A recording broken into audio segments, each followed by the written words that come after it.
EDG. So, you know, they love this now.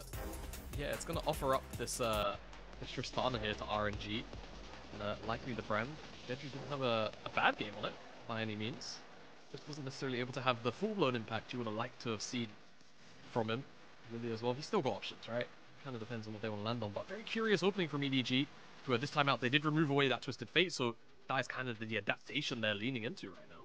Yeah, similar bands, not quite the same, but that Twisted Fate gone away from Juice, so we'll see how RNG change things up. Obviously, they are the ones with Tristana this time. Cryin had that previously, and was using and abusing the fact that Tristana is so safe in a side lane, pushing really far up and getting away with it a lot of the time there. Looks like Leave is going to stick with the Misfortune, though. Again, this Gnar Misfortune combination, wanting that big 5v5 wombo combo. Yeah, it seems to be that's what EDG are looking into. Game number 1 and game number 2. The only thing that's changed is that AD slot and RNG. I guess the big question is, how big of an issue do they perceive that Zyra to be, right? I'm anticipating that this is going to be Juice's lock-in, and it could just be as boring as ever in the K'Sante, and it will. But now RNG, that's really the question. Do they want to remove away the Zyra? Do they feel like the early tempo gain by JJ on an individual level is what kind of caused some of those mid-game issues, some of those early game pickups between the Grubs and, of course, those early dragons? Whether or not they're happy to just give it up and say, you know what, I'm more kind of interested in removing away some of these sort of irritating picks that Wink maybe has up his sleeve. But I imagine it's JJ focus, and it will be that Zyra first off. Not that surprising after that first game, after the very early Baron, after the ridiculously fast early clears that we saw, where JJ was literally arriving at Raptors waiting for it to spawn because he was clearing the jungle so fast. So I think the Zyra, a pretty fair ban. On the other side, Braum, for anyone that hasn't seen Misfortune in professional play, Braum just ruins everything. He just stands there with his door and completely blocks the ultimate, so I think a very fair ban. Is. Let's see now what RNG want. Arthas. JJ's got a good couple of options that can be stripped away here by RNG, or they could go one support perhaps that they don't want Wink on. Alistar was a pretty okay showing, all things considered. As the timer ticks. And it's frozen. And I guess we'll have to wait and see. We'll never know, maybe even. That would be the case. Just probably a hard bug. I'll have to see what comes out. Oh! Instantly, the Ziggs to follow it up, and we catch up to life. So the Lilia was taken off the board. Alistar immediately for Iwandi. Only the 80 carry remaining for RNG. On the other side, EDG have to finish off this composition. So we need something in the jungle. I mean, the Karth is still open and available if they want it. Yeah, of course, that 3 damage nerf to his Q, it slows down his clear by like 5 seconds, like tops. But of course, they did hover of that Maokai, and honestly, wouldn't be too bad here, either or, right? It kind of just depends on what they want, and they do land on that Karthus eventually. And JJ's still going to have a whole bunch of tempo, he's still going to farm up like a monster, and he's going to scale into the late game and be an absolute menace as far as that damage is concerned. And now Wink, option of that counterpick, already knows that the Alistar has been slammed in there for RNG, and RNG are, you know, technically holding on to a Tristana flex, but realistically, Tristana's going to Tango, and so they get Fong Fong R5, and a lot to think about. Is it just going to be Kai'Sa though? They're just going to run it back? I feel like without that Twisted Fate, without that like guaranteed kind of gold card setup that we were seeing quite consistently, yeah, I'd like to see it swap up from Fong Fong, and it will be the Jhin, so a little bit more facilitative, kind of setting up plays with that curtain call and the Deadly Flourish. And it's vintage Huan Fong as well. If you think back to Worlds 2020, it was Huan Fong that had the flanking Jhin from enemy base underneath bot tier 2. You know, that was a different time. It feels like a long time ago now, doesn't it? But Huan Fong still very much an expert on the pick, bringing it into that Misfortune lane. Jhin, a pick that can match the push of a lot of these AD carries like Misfortune that can clear the wave so efficiently.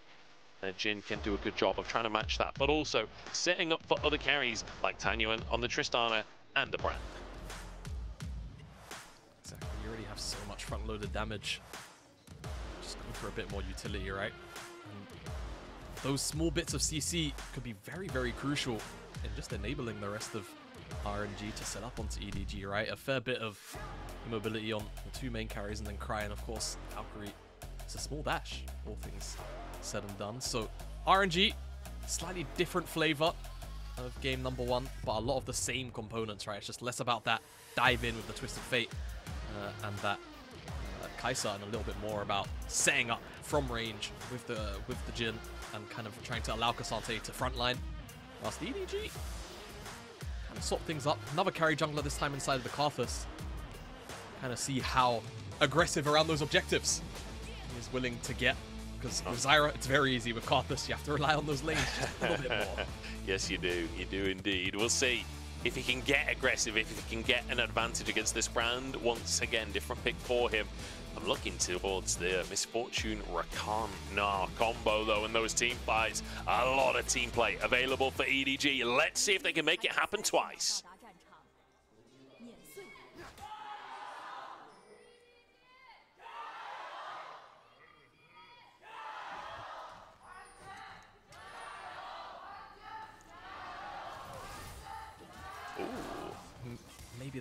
Maybe they just walked back in. A little bit sleepy. Game 1 was long after all. When can we start with that W? Benefit of doubt. Yeah, I wouldn't have minded starting with the Q. But I guess against Alistar, having the threat of the W is not too bad anyway. And be able to potentially counter the engage. I say counter the engage, not like Alistar really has engage at level 1, let's be honest. But actually, Alistar getting an advantage for lane at level 1 is a big deal, because it means you can potentially get push, threaten the level 2, and you kind of skip the biggest weakness of Alistar, which is that first wave. Yeah, I think classic saying always is, level 1, Alistar's not a champion. Level 2, he's basically a champion, but he's just missing one ability, right? And then, of course, the treble comes in level 3. So we'll see what advantage RNG can look to find, sending Wink back, and just kind of glancing over the minimap, it does look like RNG have control over that first wave. Let's see how far that control goes. And just to remind everyone at home, in case you missed this first game, we are on 14.13. We are on the live patch here in the LPL. We skipped 14.12 and jumped straight into 14.13. Fearless is gone. We're in the Rumble stage. This is the Nirvana group. EDG and RNG would love to make an impression as level 2 hit on both bot lanes. And Iwandi ignited, flashes away. The follow-up comes through. And EDG 2v2 the bot side of RNG. Yeah, that last tick of Ignite is what gets Wink that kill. Leave, unfortunately, has it stolen away from him. Not really his fault, Wink. But they still win out the 2v2, and that's huge pressure. Gonna be one out, and, you know, we spoke about objectives and how important the laners would be for JJ. And this bottom side's getting off to a good start for him. Level 2 hit. Pretty much just that 1 minion sooner. By the time things kick off, it just doesn't give Iwandi a favorable in, and that auto attack comes through from Leave, but it's that Ignite tick that gives it over to Wink. Yeah. But priority is fully earned now down here in the bottom side for EDG, and they'll continue to try and hold it, I imagine, for a little while. Yeah, the bonus damage on that Q from Leave, as Iwandi was just within the cone for it to bounce. It kills the minion bounces, it means it does extra damage. So Iwandi taking a big chunk that I don't think he expected to take there, and it means that he's caught out of position. Ward will be cleared. Is JJ looking towards the Scuttle Crab. He's finished his clear. Genju on the bottom side of the map as well, and Tanguin's moving over, but all in on the bottom side. Iwandi forced away once again. He will survive this time around. JJ dodges the route as well.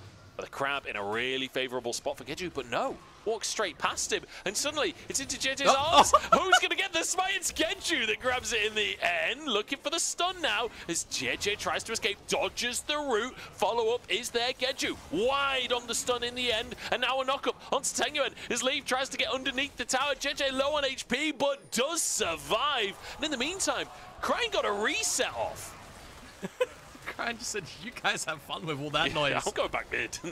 Yeah, I'm staying mid, baby. I mean, first and foremost, someone get that Scuttle Crab a contract. I don't care who he goes to. He just was not willing to die.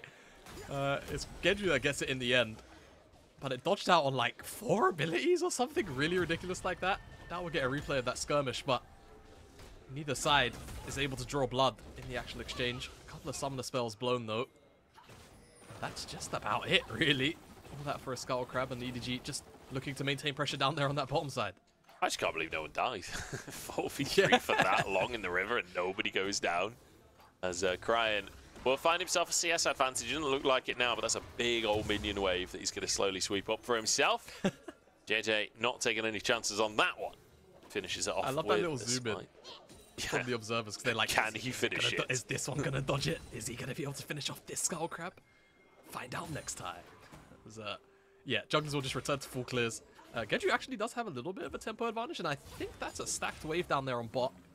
And I wonder he's here on this mid wave to help Tang Yuan shove out. So I wonder whether or not this is kind of an attempt at a dragon setup, but seems like the answer is probably no. That almost sounds like accidental flame. Is this an attempt at dragon setup? Tang Yuan just buffers the engage, but move goes down anyway. And Ignite comes in. It won't be quite enough as Tang Yuan walks away with his life. Leave now alone in the bottom side, perhaps a chance at playing down there for the side of RNG, but it doesn't look like any triggers will be pulled. Good respect from Leave to stay away. Yeah, the tone was more because Genju was on wolves instead of walking into the river with that much control. But yeah, as we see there in that mid lane, Tang Yuan is forced to flash and could be a vulnerable target to another Wink roam later on, but of course so difficult normally to lock down that Tristana, the rocket jump buffer as well. Very, very hard to outplay. Even once Wink hits level 6, there's still a timing to it you can get out of. As spoke about the early objectives, Jet playing towards that bottom side, which is heavily winning, and Genju is up on those grubs. We'll take those quite quickly, of course, as the Brandon. We're even going to get a split screen. It's not really a competition now that Tang Yuan's here. Oh, who's going to get him first? Who's going to get him first? It doesn't matter at all. But it will be an objective trade regardless. As a plate actually goes down in the bottom side as well. We saw the reset from Hwangfong. Cryan gets to the other side of Tang Yuan, who wasn't level 6 just yet. Tang Yuan now hitting 6 tries for the play. The flash ult, not quite in the right spot. Requiem, is it enough? Oh, 1 HP! 1 HP in a dream. Tang Yuan walks away. No way. Tang Yuan is a lucky, lucky boy to be walking out of that play. That Requiem just shy. Dark Harvest as well doesn't quite push it over the edge. I think if a minion accidentally sneezed on him, he would have died. Yeah, that was about as close as you can get, I think. Yeah, Genju comes in and he steals this blue buff away on the back end of that play. And as you mentioned, it was basically as close as it could have really been. We'll get a replay and probably confirmation on what Tang Yuan's HP was exactly. He's looking for the insect here as he ticks over to level 6 right now. He tries to find the angle. Flash out from Cryan is great. It's fleet footwork on that last auto attack. I mean, he would have autoed it there. The Doran's auto, 13 HP. I mean, yeah, between the fleet and that one auto attack, he probably did keep himself alive. Genuinely through a little bit of life still. So very fortunate there. Yeah, about as close as you could physically get on a play like that. Yeah. Tang Yuan gets away with it in the end. So 1-0 on the scoreboard. EDG... a bit of a lead, actually, 1,500. It feels like the laning phase is going much better for EDG than it did in game number 1, right? We've got 500 gold lead in AD carry and in mid. Top basically even. Jungle ever so slightly behind, but Wink is soaring ahead with a 700 gold lead in the support role. But that first Drake already taken. Second group's coming up in 2 minutes is Cryan. Just taking it to Tang Yuan. Happy to take these trades. Wanted to throw that big one out and connect on the back end of the trade, but doesn't quite find it. A bit of retribution for a blue buff still. Will JJ get it? No, he will not.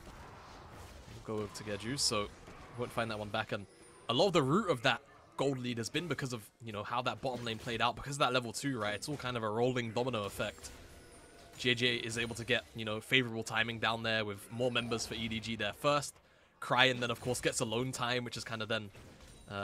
given him this gold lead because Tang Yuan looked for the roam down there on that bottom side plate. So it's all of these small things beginning to add up to a slightly larger global gold lead as a JJ good flash reaction out of that plate.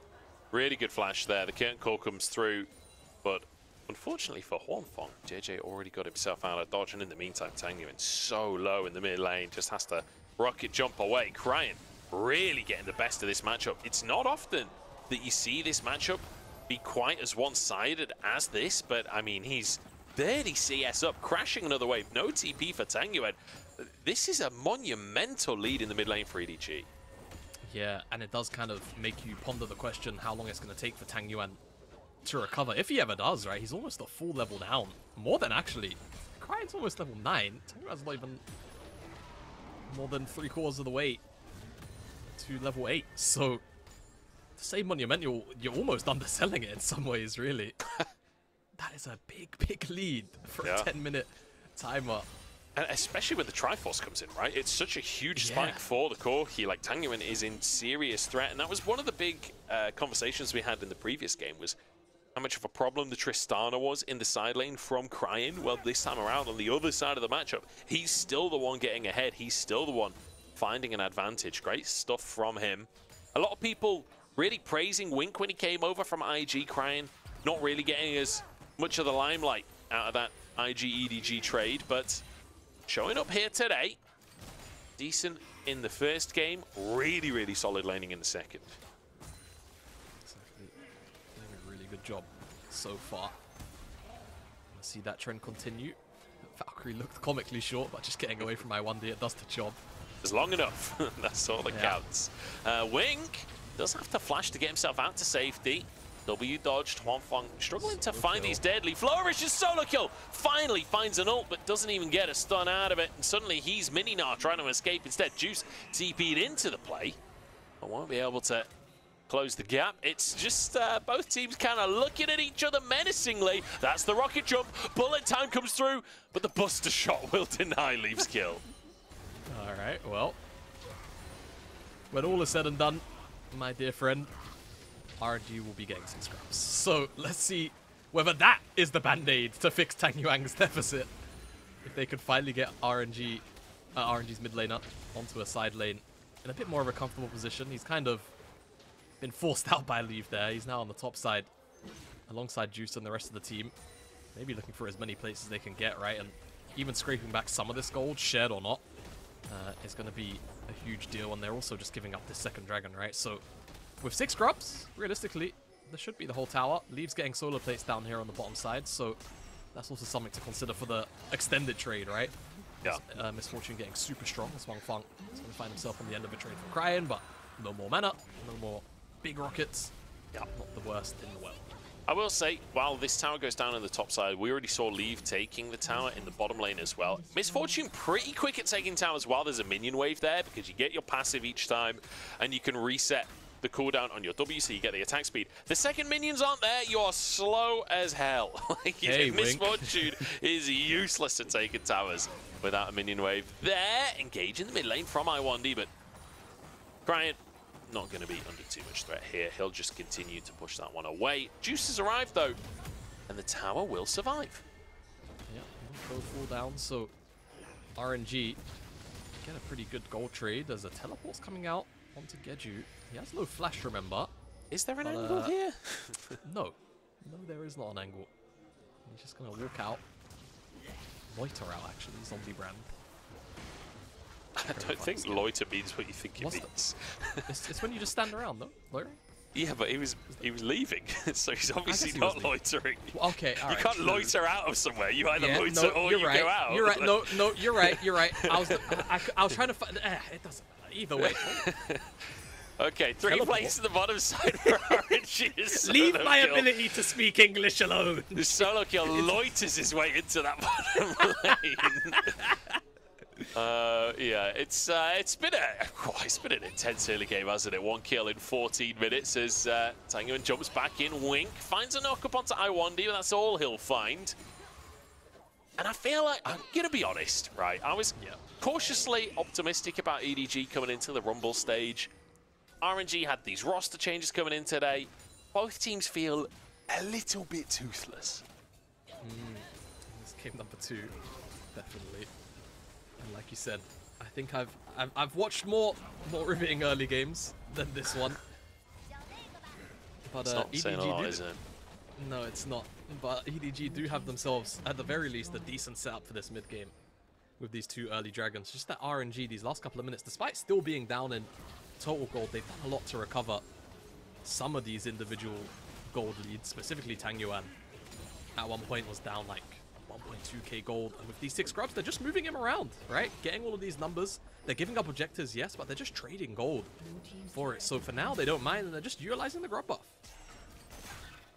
And they have actually gained themselves, well, they've got themselves even in gold, which compared to the almost 2,000 gold lead that we saw earlier in favor of EDG, definitely positive for RNG. Getting a tier 2 this early on in the game as well is fantastic for them in the side lane.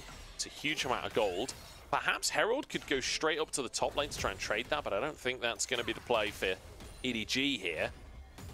So all things considered, I'd say a very positive trade for RNG, getting themselves back within touching distance. Yeah, exactly. That's the important thing. But now as items start to be completed, core and important levels as well being crested on, Triforce was just picked up by Cryan. And that is a huge spike, as we saw from game number 1 on the Corki. And it's going to be Malignance on this Karthus, actually. It's not going to be the Black Fire Torch, which we were seeing a lot from some of the Karthuses once the item came out. Of course, Black Fire Torch in general, just a broken as hell item. Replace Malignance, but it would be that item choice Def Ginger. So having that item up just a little bit more frequently, right? Yeah. Maybe looking to farm some Dark Harvest stacks. We'll see if he can find his targets. Should be this tower going down. A solo kill and Cryan group up to finish the objective. One auto. Wasn't quite enough, but they just turn on to Juice instead. Iwandi starts the fight, and they find an angle on Solo Kill, but the charm comes on through, and suddenly Solo Kill almost survives. He still went down, though. Iwandi hunting for more as Cryan is flicked back. Juice, the hero, off the play as he turns it around in RNG's favor. Tangyuan has now TP'd behind enemy lines here, but not for a play onto the players. Instead, looking towards potentially an inhib tower. Yeah, Wave is a little bit far away from him, though, so rotation into mid lane, perhaps, just to put more pressure down onto EDG. Probably do wonders. Not sure if he's sorting out that control ward or not. That's a weird TP. That's a really weird TP. It's strange. I think he was expecting EDG to retreat, you know, through the lane as Curtain Call. Curtain Call flies on through. Leave trying to clear the way, but the Curtain Call is enough to stop him ulting and secure the tier 1 in the mid lane for RNG. So all things considered, again, a massively positive play for RNG. EDG, they got the lead again, and once again, RNG seemed to stop the bleeding in the mid game and find ways to answer what EDG are doing. Yeah, and they might even be rewarded here with a dragon, because I don't really feel like EDG, with this particular setup, want to walk in at all. So this is a pickup to stop that stacking. And I really just have to commend RNG as a whole, right? They picked up those 6 grubs with Geju early on, and they've just been rotating around as a unit, picking up all these structures. I love the utilization to just get them off the map, as unfortunately Solo Kill, I think just barely that last tick doesn't get Mega Nart, can't delay the play. And I think, yeah, Teleport obviously looks a little strange. I think he was looking for Wink, if Wink was going to go, you know, the scenic route, I guess. But yeah, good play from RNG to punish EDG, who kind of got into a bit of a rhythm, right? They were probably not expecting this many numbers here, perhaps, because RNG had been trading so happily across the map with these structures. Nice bit of play from Juice there to team up with Iwandi. Iwandi gets the initial engage, and then Juice following up on the CC, chaining that with the all-out onto Solo Kill. Managing to make that pick happen. Then the flash for the Q3 as well. I've been quietly impressed by Juice since his entrance into this RNG roster. I think he's one of the players I'm more optimistic about, honestly, within this roster. So good stuff from him on the K'Sante. We've seen him on carries, we've seen him on tanks.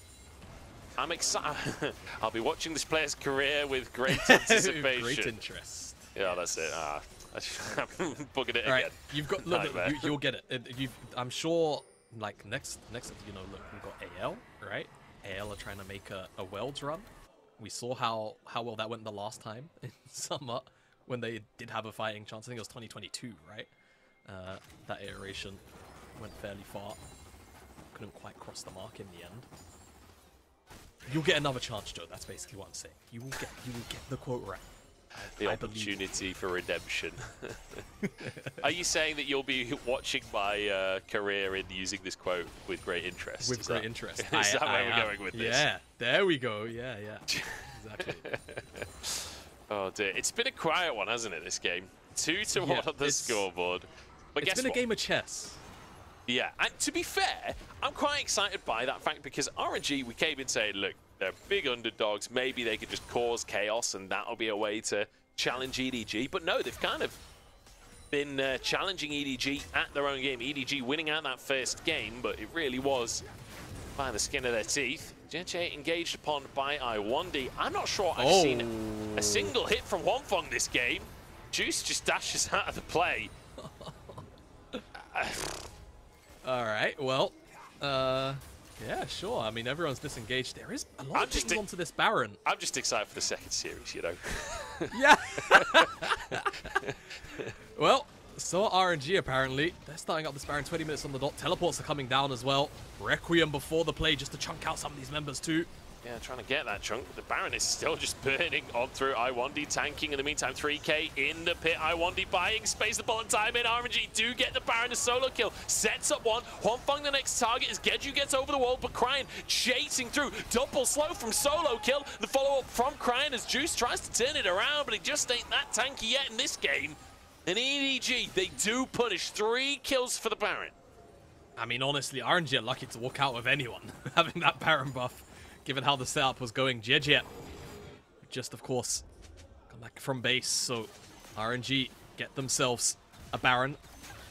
And even though they're currently in a negative Baron power play, and Leave might just about get this tower for free, let's see exactly what damage RNG can do to the remaining structures outside the base and whether or not they can actually find themselves a siege between Hwangfong and Geju, who should always be together. Get a look at the play, though, as, of course, again, remember JJ in base, coming back right now.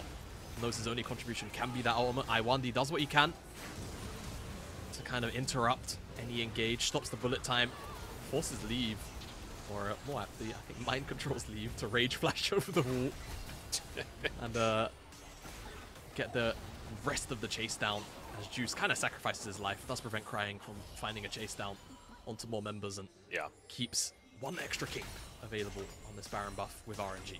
I mean, Iwandi did about all he could in that fight, didn't he? But there's only so much you can do when you're all chunked out by the Requiem. I mean, the fact that JJ was basically not a part of that play, and he was still the 3rd highest damage on the team, just blasted it all across the entire enemy team. He's finished that Liandry's now as well. Although Geju getting close to his 3rd item at this point. But the Seeker's Arm Guard will be a little bit more difficult to take down. Drake up in 10 seconds, and RNG the ones in control right now.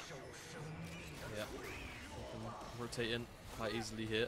Someone needs to give Juice a ride out, or he's going to lose a bit of his health. But yeah, I mean, Dragon started up. EDG, they're not really in a good angle. Solokill's looking for the wraparound, but he's a little bit away from Mega. That's 2 objectives in a row for RNG. Solokill looks for the ultimate. Requiem comes in, Geju the target, and he goes down. Iwandi will fall shortly as well. 2 for EDG and trade for the Drake. And I mean, they are getting these kills. They're getting more gold, but they're losing all of the objectives. Yeah, EDG, it's going to be a little bit frustrating for them, really, in many ways.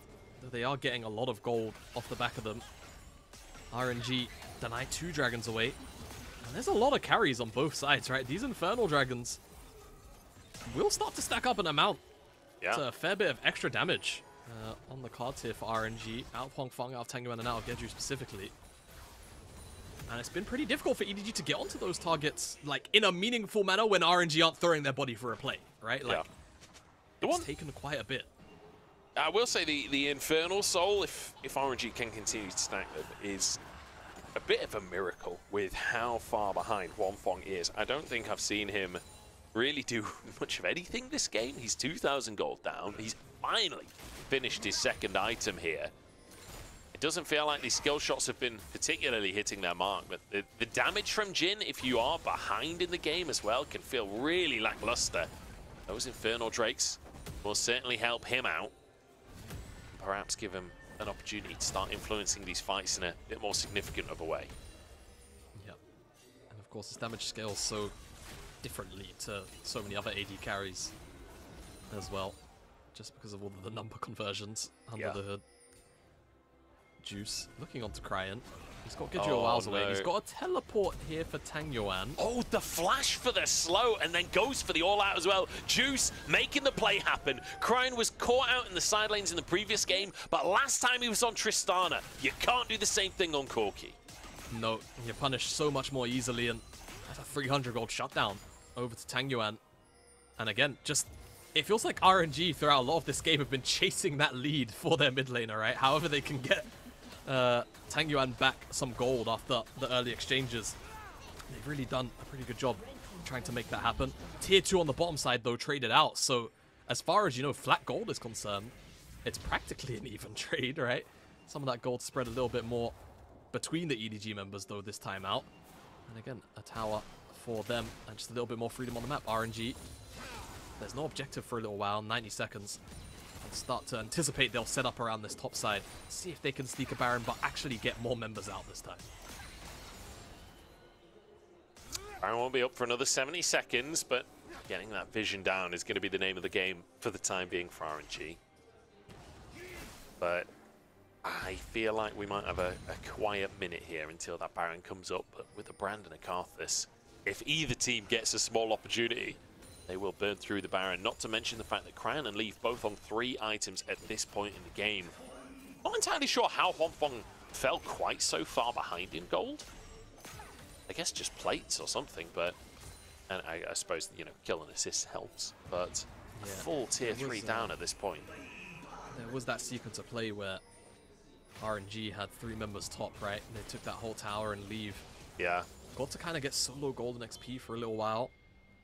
But even still, like a full tier 3 amount item plus a BF sword. It doesn't amount to a full item plus a BF sword. No, I can tell you that for free. And remember, RNG, I mean, they also got the Baron gold, right? So true. Even that added on, still not enough to even remotely close that gap. Even though Leave has only got tier 1 boots. Again, no matter how you slice it, such a big difference. And some of that can, I suppose, come down to some of the item costs, right? It's a slightly cheaper build, I think, off the top of my head for Leave, but even then, still massive for EDG. Surprising to say the least, but we'll see how it continues. 4,000 gold lead for EDG, and as we've mentioned, a lot of that is in the pocket of Leave. We need to see him perform in this next fight. Baron is up, and here we go. Skill shots landing. Wink trying to escape, but the bomb is on his head. Oh! No! Dashes into the bullet. It's like the opposite of that film wanted. Juice TP's pretty deep on this one.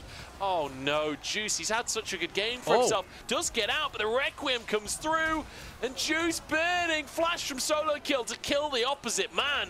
And suddenly it turns into an EDG favored play. Iwandi trying to escape, slowed by the rock. EDG desperate to turn this into a second win, desperate to get their first win off the Rumble stage on the board. Tang Yuan trying to find the solo kill and goes 1 for 1 with Leave.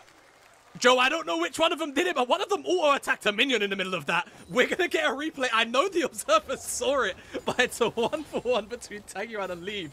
I think it's just going to turn into a dragon by the end of things because EDG seemingly don't want to give up Soul Point, even though they could get the Baron here. Not willing to make any sacrifice. Geju. Nice, Zhonya's keeps himself alive. Iwandi trying to tank for him. In the meantime, the CC chain's great. Sets up for the kill onto Cryan and keeps Geju alive. He can heal up off of the blue buff as well. Dragon is up. Jeja's in the area. Both junglers. No, Geju doesn't have smite. Okay, it's coming up. He had 1 smite charge available. And looking towards the Drake. Looks like RNG will get it. And I don't think JJ is going to try and move his way in the end. This will be 3 Infernal Drakes for the side of RNG. All right, that's a lot of extra damage now stacked up between those 3 Infernals.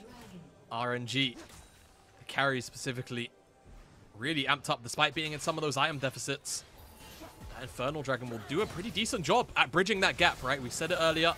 Now it's come to fruition. Look at this 3rd shot here. Dash out. Kind of ends up being a dash into the bullet. Unfortunate for Wink. A teleport is just a little bit unnecessary from Juice, to be honest. At the very least, like, in this position, bullet time doesn't finish him off. The Requiem puts solo kill in a position where he can flash forward and just about walk out of his life. But let's look at this mid lane 1v1, Joe. Because one of them auto-attacked the minion. I think it was Tang Yuan. It's not that... Yeah. I think Leave may have A-clicked it 3 times. He's trying to maximize passive, right? He's trying to get his passive. Because in a 1v1, Misfortune just loses 100% of the time. If you can get the passive, you actually do more damage than if you were just autoing, I think. I guess it depends on crits.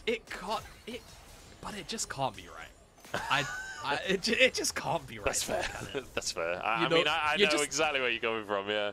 You're missing out on DPS either way. But understand the idea from Leave if that was the intent. We need a misfortune expert in chat to let us know if that. We need a mathematician. It doesn't look correct, does it? It just doesn't look correct. It doesn't feel right. I don't know. Either way, he goes down. And we just said how he has most of the gold for EDG. He has to be the one stepping up in these fights. Goes down in a 1v1 to TaNgyuan.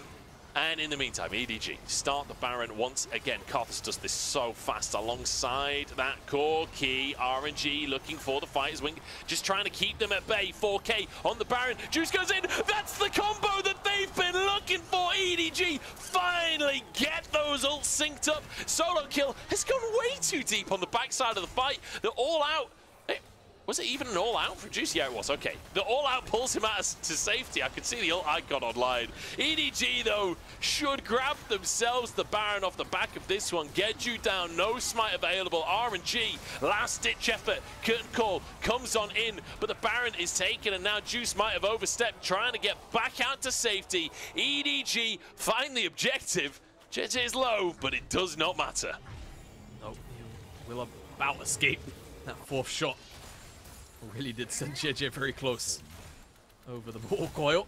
Yeah. Back to the respawn chamber. But they do get the play. Like you said, they've been looking for that wombo combo for a little while. They finally find it. Solo kill. And of course, this misfortune, everything just comes together. And it looks very pretty, doesn't it? Yeah, By Brand. I do feel like Solo kill actually just pulled Juice out of the MF ult and set himself up into an all-out position. Hey, it's okay. You know, sometimes it happens like that. I think Juice was path makering anyway, right? Using that W to not get displaced. So I think no matter what, he probably does end up, just because Juice just doesn't like the guy. You know, it's a top laner ego thing. Yeah, does drag him all the way back. The new rivalry between Solo Kill and Juice. They're both pretty much just come into the league, but we've decided narrative-wise this will work for us. Stories, exactly. Well, it's certainly not been clean from either team, that has to be said. But EDG, similarly to Game 1, feel like they are slowly but surely eking out enough advantages to push themselves towards a win here. It's a minute until that Infernal Drake comes up. Woo! Bullet time just shy of Huanfeng there. Requiem, I don't think it's enough. The shield comes in. Actually, that shield was the difference maker. It would have been enough. I take it back. My goodness, iWandy saved the day. Yeah, if he hadn't hit that. And I mean, it's very easy to not, right? As all TaNgyuan as well almost loses his life on the bottom side. The EDG are just relentless in their shove across these lanes. And RNG are just crumbling. They can't really hold on right now. This is the power of these double AD carry compositions. You take towers so effectively. That's double inhib as Infernal's Dragon is about to spawn as well. Wouldn't be surprised to see EDG just clearing this wave and then moving over towards that Dragon Pit. You do want to make sure that you guys are the first ones there without RNG being able to move in as well. Ward spots out Leave. Curtain Call comes in and Juices behind enemy lines. Leave the target. No, Solo Kill will be pulled in with the all-out. Turns Mega, though, and finds a stun. Wing follows up. The great turnaround from EDG. Leave looking for an angle, but bullet time's on cooldown right now, and the burn is coming through and Genju flashed away from, though, as Juice now gets onto Leave in the front line. The health bar's low for RNG, but they find EDG's carries. They find their angles, and RNG flipping around. Cryin takes out Juice at the end, and somehow it's absolute carnage, but it's a 3 for 2. If Cryin dies there, that could very well be the game. They had a couple of minions. They could tank through the towers, I'm almost certain. RNG find their miracle fight off of the back of effectively nothing. It was a retreat away from the siege of EDG. They get a good chase down. Now they have Soul. That's 4 Infernal Dragons stacked on top of each other. Teleport from Juice sets this whole thing up. Onto Solo Kill initially. And EDG, I mean, the turnaround is honestly really good, but it's just lacking that final bit of damage. If Bullet Time Leave is up has there, bullet time, yeah. That's the real difference. And then not only that, but I think there was a dash back from Wink, had that passive on him. Brings down that slow onto so many members of EDG. It just makes the play just that little bit easier. Rather, for RNG to find that chase down onto the rest of the members. Now RNG, 4 Dragon Infernal Soul. If the bridge wasn't kept between the damage of the carries before. I've got a feeling it probably is now. Yeah. My goodness, and the 3 items finish for Huanfeng. He is kind of back in the game at this point. Cryin is doing a lot of heavy lifting here for EDG. He got caught in the side lane earlier, but in these fights, I mean, miraculous survival there from him. JJ, in his passive, doing a lot of damage alongside to help Cryin finish those kills off and survive himself.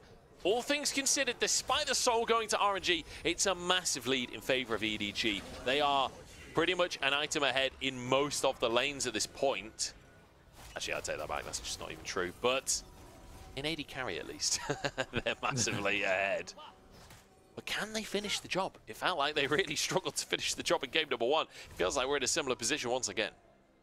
Yep. Those finishing touches. Again, you know, when EDG, in this weird way, if there's any kind of disturbance in how they're playing out the game, it feels like they really start to lose control of the game as a whole. If their game plan isn't kind of going almost one-to-one with what they are expecting or how things were panning out. At the very least, though, they've got a lot of strong scaling options inside of this game. Between the Karthus, between Cryin, who just hit full build here, and that rapid-fire cannon, final item to be completed. They still have so much to work with. It's kind of funny, isn't it? Because Miss Fortune, not a champion that you think of as like a scaling pick, typically speaking.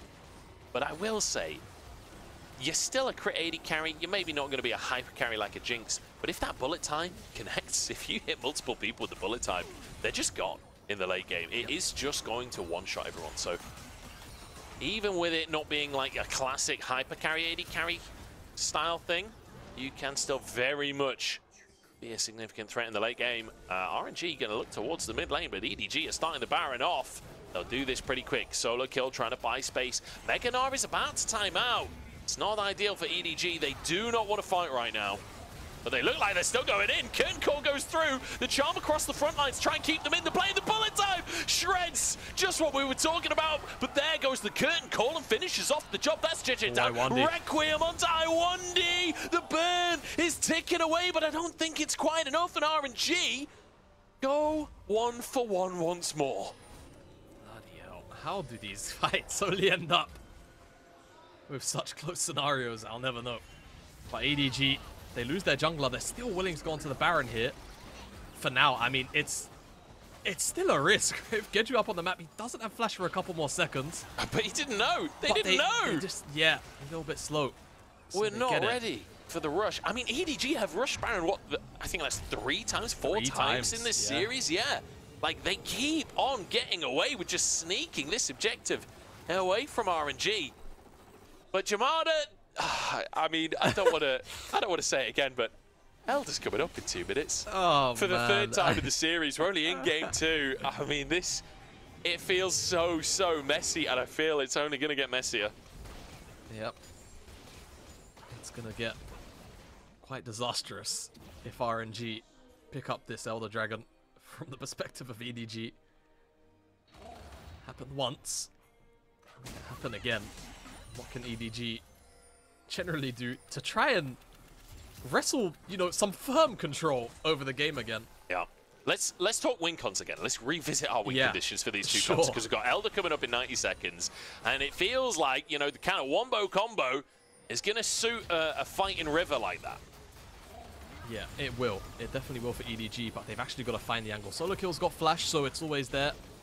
And it's just about what follow-up actually comes through and how available Leave is to actually layer a bullet time on top of it, right? We saw in that top exchange where JJ did end up losing his life that, honestly, even dropping the bullet time on the frontliners will shred them. Iwandi almost died, even through the Unbreakable Will, right? So it's not even a bad option just to get the frontliners out of the equation. But it's really, if they can find those carries, that's the real big game-breaking picks that they're looking for. But with this Baron, they want... Hello. JJ is just going to go down and bust the shot away from the team, so his passive can't do anything. Solo kill dashes out safety. The Curtain Call doing some damage. The Requiem to answer, but I mean, RNG just get a pick. Essentially a freebie, to be honest. Yeah. JJ, he knew he was going to die from that flash forward from Gedju. Really, really smart. Gedju just sees the window, makes it work. Then that buster shot, just good timing. unfortunate for JJ, but good reaction from Tang Yuan to ensure that JJ can't even get, you know, a little bit of use out of his passive. And now that's a jungler dead. Elder's up. And that should be RNG's, right? Unless EDG can make some kind of massive miracle happen.